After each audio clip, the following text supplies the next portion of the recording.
saltpeter. And from the hooks in the ceilings dangled enormous hams curing in the wood smoke, so that Elizabethan household must have prepared for the winter months, I told myself. I went to the larder to fetch and carry for Aunt Tissy, who found the stone passages trying for her rheumatism. A sack of flour stood upright on the bench, and from it I filled the baking bowl.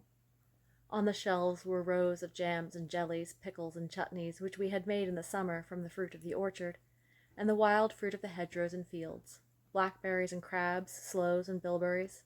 The pot stood like an army of dark men, each with its cap of white paper. On the shelf above were the Christmas puddings, for Aunt Tissy kept her plum puddings 3 years before they were eaten. A giant jar, which Aunt Tissy said was one of the oldest things in the house, was filled with snow-white lard, just as it has always been, I was told. Once I thought I saw the other Aunt Cicely come to the larder and dig her knife into it and then go out, her pattens moving silently over the stones, her folded linen cap bobbing on her hair. Next to the pantry was a narrow, darkish room, where the best elderberry and cowslip wine were stored, together with bottles of ginger and peppermint cordial. There was a tin of black licorice sticks for sore throats, and pots of goose grease, and bunches of tansy, feverfew, chamomile, and wormwood. The air was strong with the extraordinary mixture of pungent odors, which took away my breath when I lifted the latch of the fast-shut door. This was the closet where Mistress Babington kept her dried herbs and unguents, but she called it the still room. The postman came with letters, struggling up to his knees in the drifts, and Uncle Barnabas invited him indoors to tell the news, for he was a traveler. He shook the snow from his cape and told us of fallen trees and broken telegraph wires. Then he had a cup of tea and a slice of toast, and dripping went on his way. One day a letter came from Mother, saying that she and Father were coming to spend Christmas at Thacker's. Alison and Ian had persuaded them to brave the weather. "We shall have to get ready the best bedchamber," said Aunt Tissy, nodding her head with pleasure. "The grand bed, hers, Mistress Babington's," I cried. It was indeed an honour for my parents. "Yes, I'll light the fire at once. I'll have a regular set to and make it nice, for your father has never stayed here before," said Aunt Tissy. "I must ask Mrs. Appleyard to scrub." "Let me. I'm as strong as a village woman," I exclaimed. "Not quite. We mustn't have you fainting again." Aunt Tissy looked at me and laughed. "You gave me a fright that time. I thought we had lost you. But you're different now, and quite a colour in your cheeks." Uncle Barnabas and Jess carried 5 mighty feather beds downstairs and piled them in the downy heaps before the parlour and kitchen fires. 3 of them were from the best bedchamber, for there were only boards and straw palliaces on the 4-poster bedstead. They lay roasting before the fire for nearly a week, pommelled and turned as if bread were baking. Aunt Tissy lighted bedroom fires, and Mrs. Appleyard scrubbed the floors. I beeswaxed the furniture, and I opened little drawers and hunted for secret panels. Only one discovery did I make, but that gave me intense satisfaction, for it linked our life with the past. In a square oak table, with rough scrolls carved over the front, and many scratches and scores upon the surface, there was an empty drawer. But between it and the tabletop was a narrow ledge, where in velvety dust lay a scrap of tightly folded paper. The dust was so thick that I sprang back, thinking I had touched the furry body of a mouse. I opened it. There was a sketch of the Babington shield, with "Foy et tu" printed carefully upon it, and underneath the signature, beautifully written in ink black as coal, "Anthony Babington, June 15th, 1585. "Fancy that lying all those years and never been found! That comes of peeping and prying. I never knew such a one for hunting about as you, Penelope. Mr. Anthony's own writing, I'll be bound." "I shall keep it," I said. "I am proud to have it." "Then I will give you a box for it, one that belonged to my mother, your great-grandmother. You remind me of her. You had the same way of screwing your lips and smiling sideways when you were pleased. I have no chick nor child of my own, so it is fitting that you should have it." She fetched a polished mahogany box with brass corners and ivory keyhole. She turned a tiny key and showed me the treasures of her youth, which lay in the rose-quilted silk interior. A silver bracelet, a jet locket, a bead purse, and an ivory needle case. "There, lay your paper inside and put your git locket there too. You can have them all for your own," said she, kissing me and looking deep into my eyes. "This box will hold your love letters some day, I hope, Penelope." I shook my head. "I shall never marry, Aunt Tissy. I shall never fall in love with anybody in the whole world." Aunt Tissy laughed. "They all say that," said she, but to myself I murmured, "Oh, Francis, Francis." A day or two later, when the snow had lessened, Uncle Barnabas suggested we should drive down to the little town by the river and do our Christmas shopping before another snowfall kept us indoors. Aunt and I were wrapped up in ancient cloaks with scarlet linings and hoods on the shoulders, which we could slip over our hats if a storm came in. A bitter wind was blowing, and we drew the furred edges of our cloaks about us so that I was sure we were not unlike the Tudor women whom I had once seen riding down the hillside to that same town. But Uncle Barnabas turned the other way when we reached the crest, and took us to Tandy Moor. He drove to a plantation of fir trees which struggled bravely against the gales. "Choose which one you want," said Uncle Barney to me. "Make your choice, and Jess'll come and dig it up. I've had permission." He looked at us with a twinkle in his old blue eyes. I looked down at the regiment of small trees, and there was one in advance of the others, perfect in shape, holding out its evergreen skirts like a ballet girl who steps from the company to dance alone. "That is the one, Uncle Barney." I pointed it out, and he climbed down and tied a string to the trunk. But I thought the tree nodded to me, as if it were glad to be chosen. Away across the moor rose the dark rocks, half hidden in snow, and beyond were the old mysterious woods. They all seemed to whisper together, and as we drove away I felt compelled to turn around to listen to their soughing branches, to peep once more at the little Christmas tree stepping so bravely out in the snowy waste. Down by the river it was warmer, and we looked at the bright windows of the shops as if we had never seen such a fine display, although they were simple enough, with cottonwood dropping from strings, and candles burning to dispel the moisture. I bought toys for the tree, golden balls and glass bells and birds of spun glass, and I helped Aunt Tissy to choose presents for my parents. I had made my gifts during the long evenings of November, when I was convalescent after my faint. There was a needle case with a cover of ancient blue taffeta, like the kirtle of Mistress Babington's gown. I had found it in Aunt Tissy's patchwork bag, where there was a storehouse of treasures. Ancient silks and faded velvets and scraps of half-made patchwork, each with its lining of stiff paper. I saw faded writing and crabbed words and odd spelling, with poems and hymns half concealed in the squares and diamonds of the patches. Some of the paper was parchment, I was sure, but Aunt Tissy said they were only old documents she had found in an oak chest when she was a girl and cut up for her quilt linings. For father I had painted a picture of Thacker's, with a whitewashed porch, and the great haystacks glowing in the sunlight, and the church tower in the background like a mystical garden. It was the best watercolor I had ever done, and although I could never catch the romantic atmosphere of the place, I felt proud as I called at the framers for the finished picture, and carried it back to the waiting trap. Then, laden with oranges, groceries, and a bottle of port wine, we drove to Thacker's, happy and rich as if we were millionaires. It was on the day my parents were to arrive that I revisited the old Thacker's, and walked in the paneled rooms and spoke with those whom I had grown to love. Although I had had glimpses of moving, shadowy people, I had been unable to go to them, and I thought that my power of entering that time had gone. Then I saw them once more. I was sitting with Aunt Tissy in the kitchen by the fire, waiting for the travelers, when I heard a noise outside, a thud of hooves and the clang of the gate. I went to the porch and waited there, looking out across the yard, but there was nobody. When I returned to the kitchen, it was the old Thacker's room, the kitchen of ancient days, with its halberds and longbows on the walls, and the skillets simmering by the fire. The oak table at which I had sat with my aunt and uncle was scrubbed, and on it stood a basket brimmed with new little loaves, flat and marked with a cross. Near lay a heap of hares and rabbits, and a deer cut up for distribution among the poor of the village. Earthenware bowls of dough covered with cloths were set to rise before the fire, and Jude guarded them from the dogs. He saw me and made a sign, but no one else noticed me, and I might have been invisible as I stood there in the shadows. Aunt Cicely, in a white cap and striped petticoat and stiff little lawn ruff, sat warming her toes, her hands clasped in front of her apron. She had cherry-color ribbons in her cap, all spruced up very grand, and she nodded her head as somebody spoke to her. "Aye," she said, "aye, if 'tis to be, 'tis so. The will of God can't be altered, but we don't know what his will is. I only know what the soothsayer foretold." "Why does Master Anthony give all for the Papist Queen?" asked Tabitha. "He's got so much, far more than common folk. A sweet loving wife, as he has wed only a few years, and them only 18 at the time.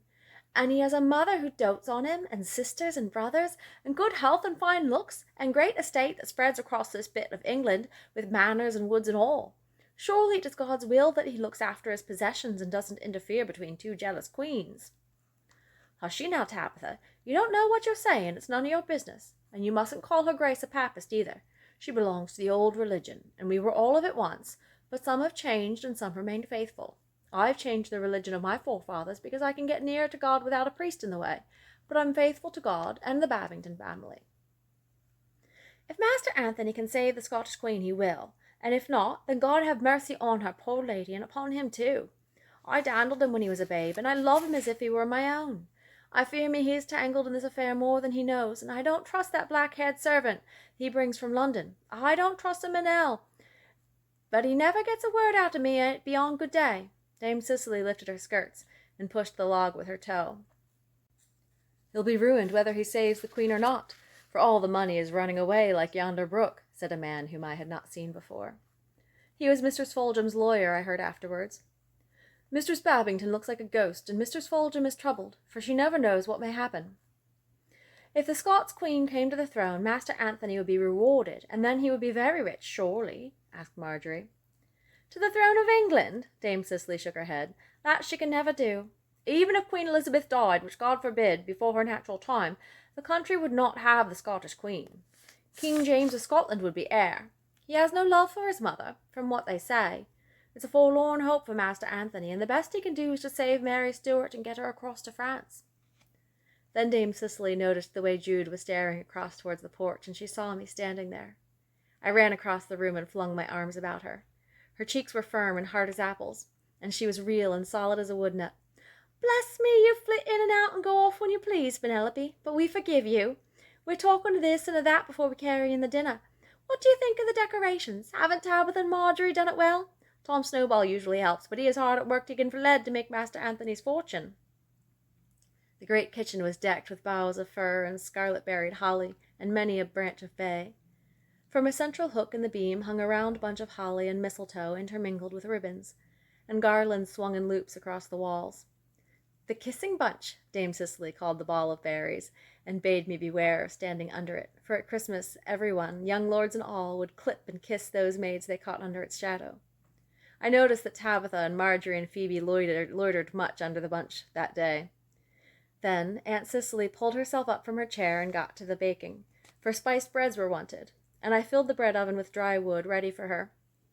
Mistress Babington came to the kitchen, but she was too delicate and frail to help, as was the custom of the lady of the house. She nodded to me, and told Dame Cicely that somebody was ill of fever in the village, and Tabitha must take calf's foot jelly and an infusion of borage which she would prepare. There were cheens and strings of hog's pudding to go to the cottages, and loaves of new bread for the widows, and venison haunches for the good men at the farms. She took some dried herbs from the bunches which hung on the walls, and reached for the pestle and mortar. Then away she went to the still room and shut the door.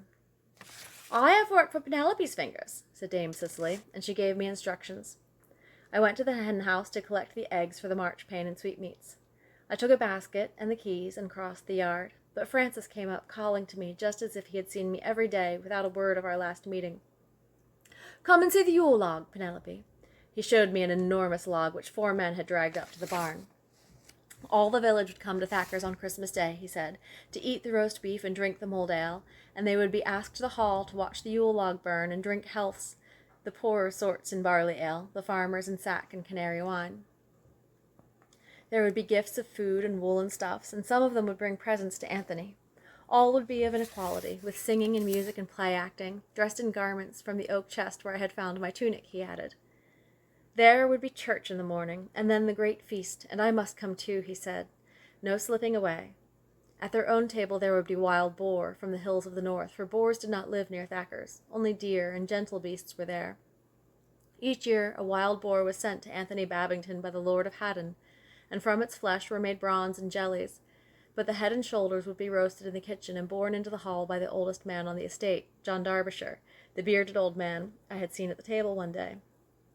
Already it hung in the killing house. It was a fine beast, with long tusks and thick bristles. Would I like to see it? Its head would be decked with a wreath of bay and rosemary.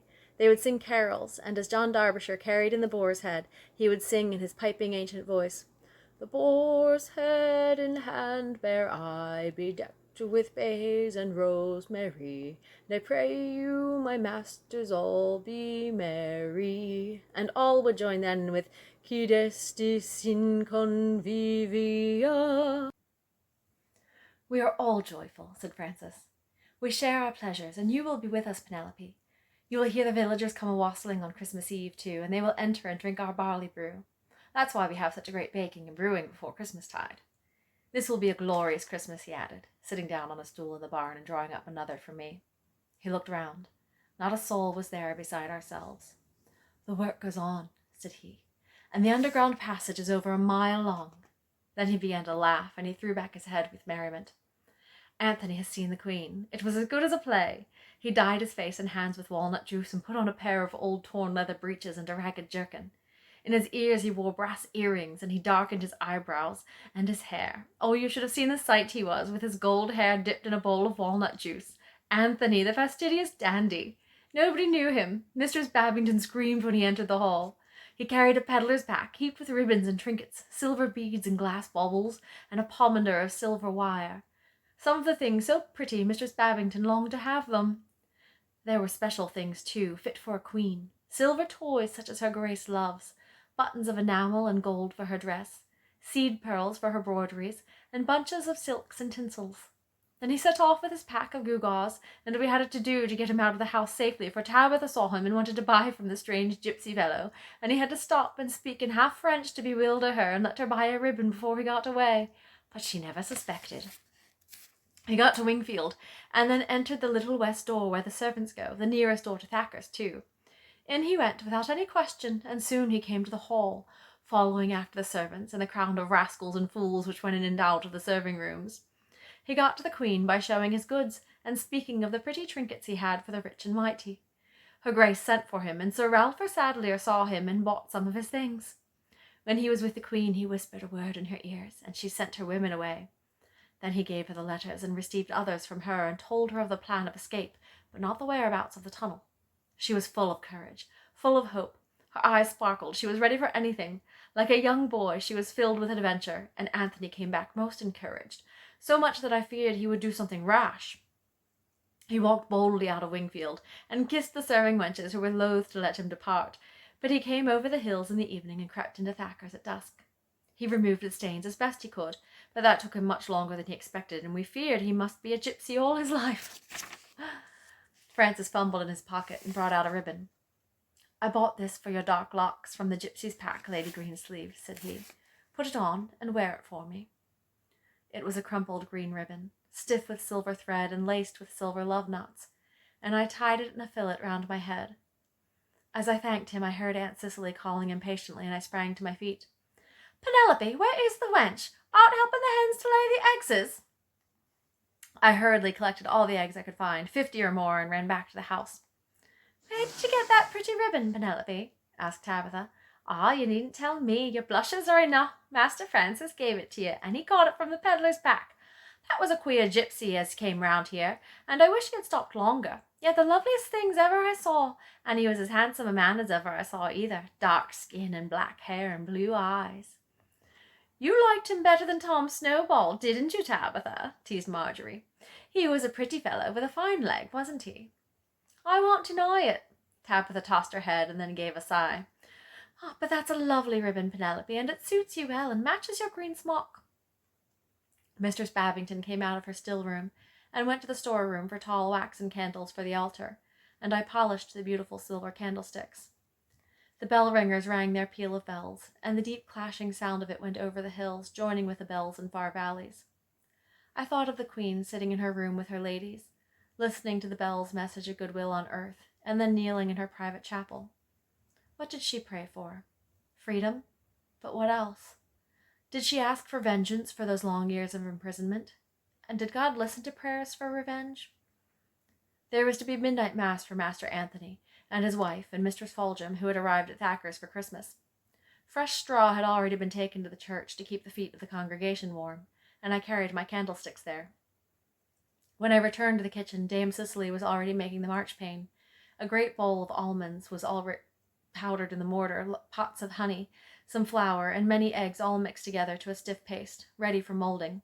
"Thou shalt make it into a device out of thine own head, Penelope," said Dame Cicely, as she worked the yellow mass together. "A horseman came 2 days ago with letters from France, and Master Anthony and Father Hurd have been deciphering them," she whispered to me. "Now Master Anthony has gone to Wingfield to try to bribe a servant to get them through to the Queen." "What do you think about it?" I asked, half timidly, for I was shy to interfere in such weighty matters. I say, God save Queen Elizabeth. But I would like the poor Scottish queen, who has seen such terrible trouble, to be safe and sound overseas, said Aunt Cicely, and she pressed the mixture together and bound it with the eggs. It's a dreadful life to be imprisoned when you are young and beautiful, and to be kept there for 20 years. She's a great lady, used to every luxury, with the most beautiful jewels and clothes and furniture, and there she is, living with her women, clothed in plain dresses, in a lonely country house, and no music or dancing or companionship. Will they get her away? I whispered, for my cruel knowledge was dim and lost in memory, and the present was bright and hopeful, like the wreaths of bay and holly. I hope so, my sweeting. We are staking all upon it.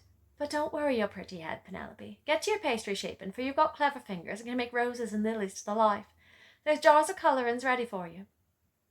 I worked hard, making leaves and flowers for the giant pasties and pies which Dame Cicely had prepared ready for cooking. Then I started on the marchpane, and I decided to make a model of Thacker's, and the church and tower and the sweet almond paste to surprise my aunt and Mistress Babington. First I modelled the buildings and the tower, and marked the long windows, and set the 15 shields round the sides of the tower, and showed the carvings round the doorway. Then I set to work on the house, with its porch and little mullioned windows. But as I worked I found my mind wandering, so that I made Thacker's as it is, not as it was at that day. The shields were broken, the house was smaller, and farm buildings stood where once were servants' rooms. You've done it wrong, Penelope, said Tabitha, leaning over me. The church and the tower are beautiful, but the shields are broken, and you've missed out the south parlour and the wing. Dame Cicely came to look. She bent over it a long time, while I moulded a little green rose tree with tiny red roses, and I twisted the tree up the little house porch and placed the rosettes of flowers on the boughs. It was my Aunt Tissy's rose tree I had made, and Dame Cicely touched it with her blunted finger. There isn't enough marchpane to do all the house, she excused my work to Tabitha. This little manor house is well enough. The haystacks and church are there, true as life, but I'm sorry you spoiled the shields, Penelope. The rest will amuse the mistress and delight Master Francis. You've done it beautiful, with porch and chimneys, and as beauteous a rose tree as ever I seed. Then Jude came over to look. He clapped his hands and crowed and threw back his head. He took my hand and kissed it as if he thanked me for letting him into a secret of the future. But I couldn't help myself. My fingers refused to work differently. I had made Thacker's as I knew it. We set the great confection on its wooden board to be dried and set in the cooled bread oven. It's like one of the marchpane sweetmeats they make at Hardwicke Hall for the Earl and Countess Bess, said Tabitha. There can't be a better one at Greenwich Palace for Queen Elizabeth herself, said Phoebe, who had left her spinning to come and see. Jude has been promoted, Dame Cicely told me, as I helped with the mince pies and marked them with the signs of the cross. He's been promoted to Master Francis's own man. The young gentleman never had a servant of his own, and Master Anthony offered him the lad after Jude saved your life. So he's all decked out in a new livery, very fine, and he seems to understand all Master Francis says, reading his lips and even reading his thoughts, we think. It's Jude's reward. Jude watched her speaking and nodded his head and pointed to his silver buttons and fine new coat, much finer than that which Francis wore, I thought. Then he took my hand again and kissed it, and I laughed and stroked his head. Go now and see if Mistress Babington wants anything. She likes you to wait on her, Penelope, and you will see the fine decorations which she has done herself. I went into the panelled hall and curtsied to Mistress Babington, who was singing softly to herself at the virginal. The room was beautiful, with leaves and berries hanging in circular wreaths, and long twining garlands along the walls, symmetrical and correctly even, unlike the freedom of the boughs in the kitchen. At the far end of the room was a table laid for the Christmas Eve feast, spread with a white linen cloth and set with silver and glass and shining pewter plates, each engraved with the Babington arms. On a raised dais was a table lighted with red candles ready for the marchpane Thackers. A great fire blazed on the hearth, and the flames were reflected in the 1,000 mirrors of holly leaves and berries, so that the air was dancing with spots of brightness. Mistress Babington smiled and signed to me to stay still while she went on with her singing. In that hall there stands a bed, the bells of paradise I heard them ring. It's covered all over with scarlet so red, and I love my Lord Jesus above everything. That's a Derbyshire song I've been learning for Anthony, and I shall sing it on Christmas Day to the company which assembles here. Do you like it, Penelope? Yes, oh yes, I cried, clasping my hands. Is there any more, Mistress Babington? She turned the page, and I stood at the window by the curtain, watching her serene young face as she sang to me. Under that bed there runs a flood. The bells of paradise I heard them ring.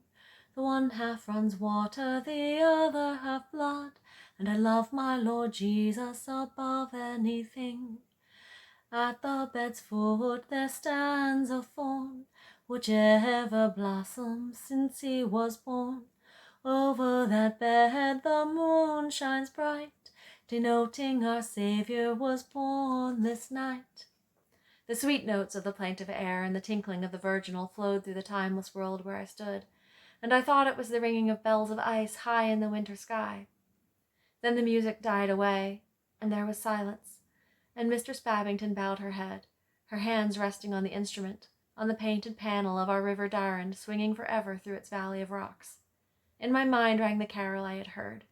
The bed, the flood, the thorn, and the moon shining bright, all belonged to Thacker's. And in the stable, like that across the yard, was where the Holy Child was born. At midnight the shepherds would come from the fields to see the child lying in Thacker's manger. Even now they were on the hillside with their flock, the ancient shepherd and his companions, listening to the songs of the angels. Penelope, said Mistress Babington, and she rose from her seat and came to me. I am happy today, for I have had news from heaven itself, and my prayers are answered. I am going to have a babe, to be born here at Thacker's, to be brought up in this lovely country, and he will play in the garden, and run round the stacks, and ride over the hills, just as his father and grandfather did when they were little. He will be the heir to our lands, and perhaps when he is full grown, England will be at peace, and these wounds of religious hatred will be healed. She put her arm round my shoulder and kissed my lips. Yet even as we two stood looking happily at one another, there was a wild clatter of hoofs from the road, and the gate was flung open. Anthony galloped into the yard, his horse covered with sweat, and such a look on his face as filled us with terror. We both rushed to the door, and he threw himself off and staggered in with half-shut eyes, blinking in a dazed way like a bird caught in a snare. Frances followed from the stable, and Mistress Foljambe came running downstairs, white as a ghost, trembling with apprehension. Mistress Babington clasped his arm, and as he strove to speak. "What is it, Anthony? What has happened?" she asked. "Listen, all of you," he panted, choking on the words. "We are ruined. We are discovered." He groaned and sank to a seat, shivering violently. "The Queen, Mary Stuart, we cannot save her now," he muttered, as all waited horror-stricken. "What is it, Anthony? Tell us, Anthony. All may not be lost," said Mistress Babington, instantly brave to face whatever might come. "They've discovered the secret passage at Wingfield, where it starts in the underground hole. They noticed the covering stone had been disturbed, although it was well concealed, and they found the tunnel. Then they buzzed like a hive of bees. The Queen is to be moved as soon as possible to Tutbury, to the damp and gloomy castle where she was so ill formerly. It will be her death to go. Only 3 months at Wingfield, and her freedom so near." "Do they know about your tunnel here?" asked Mrs. Foljambe. "The Wingfield tunnel was blocked, and they cannot know where it leads without many days of excavation. They will never guess it goes to Thacker's." "That is true. It is my hope they will discover nothing. But the Queen will be moved and my plan destroyed." Anthony groaned again, but his wife took fresh life from the knowledge that the plot was not discovered. "Only the Earl of Shrewsbury knows the connection between the new manor houses, and he showed me the shaft. His grandfather told him the story of a tunnel made through the hillside many generations earlier, and as a boy he saw the entrance. He walked along and found the way blocked, and it is this passage that has been exposed by some unlucky chance. He told nobody about the secret way, and it never seemed to have any importance until the rumor came that the Queen was to live at Wingfield. Then he revealed the entrance to me, and together we explored the ground. I have told nobody where it is. The Queen can face her questioners with a calm denial. I was waiting till we bored through the complete length before I unfolded my plans to others." "Then why should the tunnel be discovered?" asked Frances. "They will surely see the Queen couldn't have escaped by a blocked passage." "They will be rightly suspicious, for Mary Stuart has tried to escape from prison many a time. Remember Loch Leven? The least occasion sets them agog with inquiries. They may think that somebody intended to enter Wingfield that way to get in touch with her Grace. Obviously the tunnel hasn't been used, but if we had a little farther, the Queen might have been on her way to France now." "And Thacker's would have been destroyed and all in it," whispered Mistress Babington. Anthony took no notice. They will search the farms and manors in the district for any clues, he said, and as ours is the nearest house of importance, and I am already suspect, they will come here first. Then quickly, fill in the shaft at Thacker's and cover all traces, cried Mrs. Foljambe. Anthony, pull yourself together. Call Tom Snowball and fetch the men out of the tunnel. Even their tapping might be heard. They are not in it, as it is Christmas Eve. I gave them a holiday, and for 2 days there has been no work down there. Otherwise, they might have been heard at Wingfield. All the better. Fill in the shaft and hide all before they come. Mistress Babington spoke bravely, fired with new hope, for she had been well nigh fainting as Anthony talked. But the Queen, cried Anthony, and he sank down again, his head in his hands. The Queen! Why should we trouble to do anything now? We can't save her. Our work was for nothing. She is going to be taken away. Do you realize? Our plan is broken and our hopes destroyed. Never was there such a great chance to save her, and it is lost. I don't care what happens now. Anthony, Mistress Babington knelt by his side, imploring him.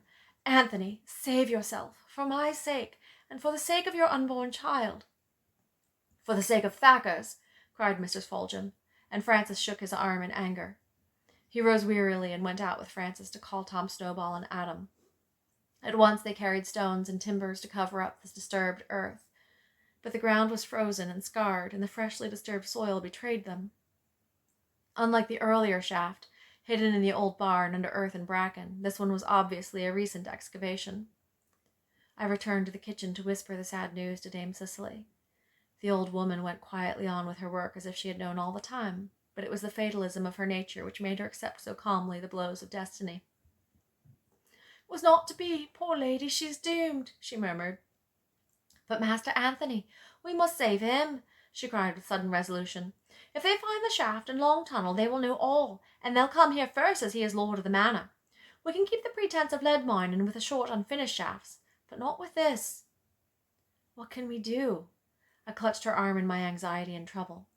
We can pray to God to help us, said Dame Cicely, and on her face came a transfigured look. Together we hurried across the little grass plat to the church. It was dark inside except for the candles burning on the altar, and we knelt down in the rustling straw and prayed for God's help, for confusion to the searchers, and deliverance for Thacker's. But if it be thy will, added Dame Cicely slowly, fumbling for her words, if it be thy will that all be discovered, then give us courage, good Lord, to face disaster bravely, and to die if needs be. We rose from our knees, confident in a divine help for the house we both served. The fir branches and holly wreaths which decked the rood screen shone darkly in the faint light of the candles, and a lantern flickered for a moment as Anthony and Francis went across the churchyard to the head of the shaft. We returned to the house and went on with the cooking, for none in the village must suspect when they came for the mumming, and Sir Ralph Sadleyer's men would be less suspicious if they saw the ordinary preparations of a country house in progress. The excavations were covered with branches and earth spread over the surface. Tools were cleaned and put away, but there were many traces of broken ground and torn grassy banks and footprints deep in frozen mud. The men could do no more, and Anthony went to his room to destroy papers if the house should be searched, and to hide others in the woodstack in the orchard. I stood in the porch and looked out, waiting for a miracle to happen, waiting for God to send fire from heaven to destroy the searchers, or a cohort of white-robed flaming angels to fly down with swords to defend our beloved Thacker's. I had infinite faith in Dame Cicely's prayer. Jude was on the hillside, on the lookout for the horsemen, ready to give warning when he sensed their approach, for although he was deaf, he knew by other means. But the old house wore its usual air of peacefulness, an ancient manor house prepared for Christmas, with horses in the stable and cattle in the byres, and a great fire burning in the hall, and cooking and cheer in the kitchen. Again I went to the porch, and looked up in the clear sky at the glittering stars, at Orion serene over the great woods, and Sirius cold and brilliant, and the Great Bear, the homely constellation beloved by shepherds and farmers. A meteorite spread down the dark blue heavens, leaving a trail of gold, and I made my wish for Anthony. Surely God would send a host of shooting stars to fling their arrows against the invader of this tranquility. I thought of the sorrowing queen, and poor Anthony Babington with his hopes dashed, with cruel tragedy coming up that slope of hillside in the east to separate him from his wife and the unborn child. Christmas Eve. Already the shepherds were starting to Bethlehem. Oh God, be quick. The stars slowly faded as I stood there. The brightness was dimmed. A cloud seemed to move over the surface of heavens, and an icy stillness made me shiver with apprehension. Then there was a sound so faint that I felt it with my own extreme consciousness, a movement as the earth listened also. A few feathers of snow shimmered through the air. Then more and more great flakes came fluttering down, caught in their beauty by the light from an unshuttered window, heralding a snowstorm. If it snows, the traces will be hidden, and the ground covered so that they won't find it out, I thought, my heart beating wildly. Will it be in time? Will it be heavy enough? Will it hide the scars before the searchers come? I asked myself. At the same moment I heard the dull tramp of feet. My heart leapt again to choke me. They were coming already, and the snow had not whitened the ground. I stood waiting, but merry voices came from the dark figures who turned in at the drive, and dancing gleams of light came through the bare trees. These were no horsemen seeking plotters against the throne, but villagers carrying lanterns on long poles, trancing on wooden steeds, mocking and laughing and singing snatches of a song. They were the mummers, coming for the festival of Christmas Eve. Their faces were masked. Some had cow horns and the antlers of deer fastened to their heads. Others wore devil's tails. Dark cloaks hung from their shoulders, concealing their multicolored jerkins, their painted bladders and jesters' toys and wooden swords. They came up the drive to the front of the house, and dogs rushed out, barking wildly. Mistress Babington put her hand on her heart near fainting, and Anthony caught his breath when he heard the sound. But in a minute all was laughter, as the men's voices could be heard talking in good broad Derbyshire. "Are we ready? Are ye in good voice? Now, Dick Woodwis and Bill Bestwick and Robin Clay, get you ready. Pipe up, give it 'em tunefully, and don't beat so masterful on the tabor, Sam Taylor, or you'll drown our words. Now, men, give it 'em." They all sang in harmony, with a beating tabor and a flute and pipe, the wassailing song. "Here we come a-wassailing among the leaves so green. Here we come a-wandering so fair to be seen. God bless the master of this house, God bless the mistress too, and all the little childer that round the table go." The powerful manly voices came ringing through the air, and the snow fell in a mad dance upon their hooded and cloaked figures, upon the flickering lanterns and the flaming torches and the wooden horse heads which some of them rode. "It's snowing," I sobbed as I rushed indoors and clasped Aunt Cicely. "The mummers have come, and it's snowing." "God be thanked," cried Dame Cicely. "He has answered our prayer. This day he has saved Thacker's and all the people in it." She knelt down on the sanded floor and clasped her hands together, and I stood there awed by the deep content on her furrowed face. Above her hung the kissing bunch, and the Christmas holly and bay, and the firelight played on her white coif and her dark-stained hands. Then she rose from her knees, took a lantern, and flung wide the door. "Come ye all in, welcome, welcome Dick Waterwis and Robin Clay and William Bestwick and Will Archer, and all you've come in good time and brought real Christmas weather with you. There's plenty to eat and drink, and Mistress Babington and Master Anthony will be pleased to hear thy songs and see thy play acting," she cried. They entered, stamping their feet and shaking their cloaks, which they flung in a pile in the porch. They stood by the great fire and warmed their chapped hands, speaking of the suddenness of the snowfall, which nobody, not even the oldest gaffer, had expected on such a bright and starry night. Outside, the snow fell in a thick pall, hiding the walls and buildings, covering the earth. Those at Thacker's knew that no trace of the secret passage would be found as long as the snow remained, and when it melted, there would be a chance of the scars being healed. A dim shape came from the churchyard, staggering blindly in the whiteness. It was Francis, with a sack wrapped round his head. "Master Anthony is safe. Nobody can find out now," I cried. "The snow has come, and God sent it." "Yes, Penelope," sighed Francis wearily. "It's snowing hard. A blizzard sprang up like a flash. It's a miracle. We are safe, thank God." Then he saw the cloaks and staves and lanterns in the porch. "What's this? Are they here already? Have they come on foot? Why didn't you warn us?" "It's only the mummers, Francis. Come a-wassailing," I whispered, touching his arm and reassuring him. "Ah, thank God." He sank back exhausted. From the kitchen came the laughter and talk of the mummers and the clink of tankards. "Francis," I said, kneeling by his side, "they'll ride from Wingfield and search the house, but they will find only Christmas festivities, and the table laid, and my marchpane Thacker's there, and the wassail cup moving from one to another, and the mummers drinking, and perhaps Mistress Babington singing her sweet carol. They will never suspect, will they, Francis?" He laughed softly and put his arms round me. "I think you are right, Penelope. We are safe this time. We have another chance. Thacker's is delivered too. Penelope, Penelope." He stooped over me and kissed me, and for a moment I lay in his arms.